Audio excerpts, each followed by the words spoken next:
Let's bring in APC leader in Ward 8, Aniota North. He is president of Anioma Progressives, Mr. Eze Owena. Thank you for joining us on the news this hour. Your group says there's an attempt to undermine Senator Ned Nwoko within the APC. What specific actions inform this claim, and who do you think is driving it? Thank you for having me, and good evening. Yeah, let me go straight to your question.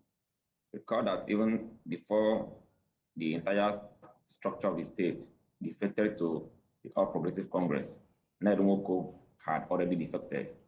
And immediately after his defection, they unleashed all manner of attacks on him by people are referred to as social media boys, from then PDP.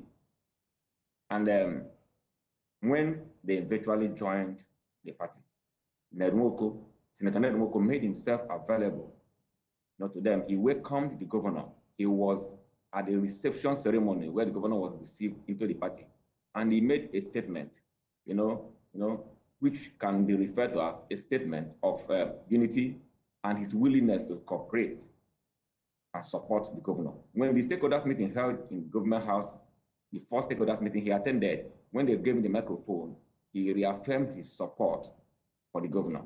Now, thereafter, some few old APC, I'm permitting to use that word, old APC leaders, the governor began to bring in some of their supporters into the system by appointment, SSA, SA, and whatever. None amongst Ned Nwoko's associates, not even one, was considered good for such appointments. Recall also, let me not even go backward, but recall also that there was a time a stakeholders meeting was held in Senator Ned Nwoko's country home, and a vote of confidence was passed on him weeks or days after.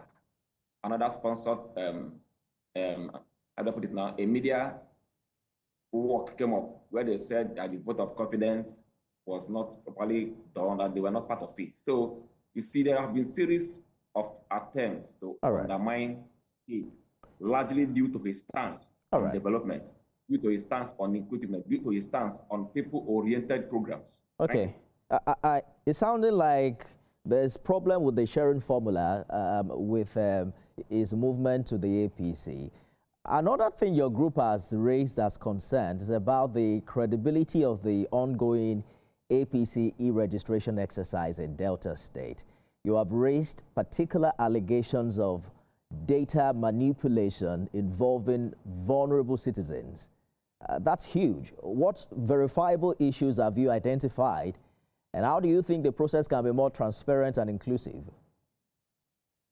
First of all, the ongoing e-registration can best be described as fraudulent. Before now, about April, May, June last year, they came up with this empowerment form, and they asked everybody, but they said they needed 1,000 persons per ward for that to be empowered, and they used the name of Mr. President Ahmed Bola Tinubu to canvass this particular idea. And a lot of persons supplied their data, name, BVN, and whatever. That empowerment never came to date. Now, coming to the e-registration, when you go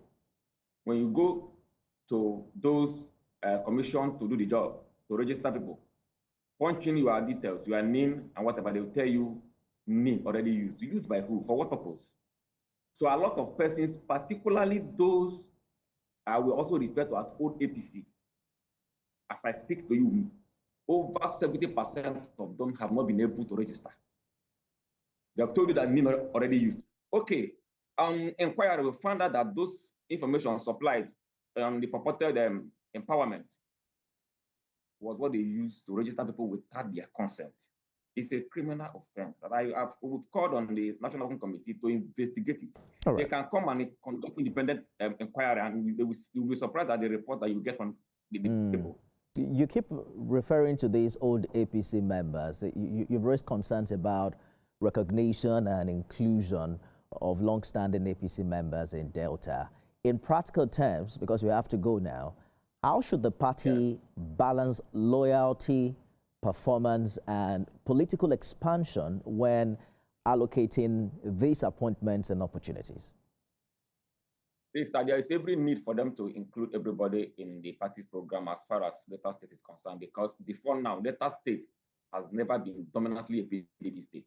If a party that got 2 senators on election day, not their tribunal, a party that got 2 senators on election day, then obviously that party, that state cannot be said to be dominantly PDP. APC won 2 senatorial slots in 2023. PDP won 1.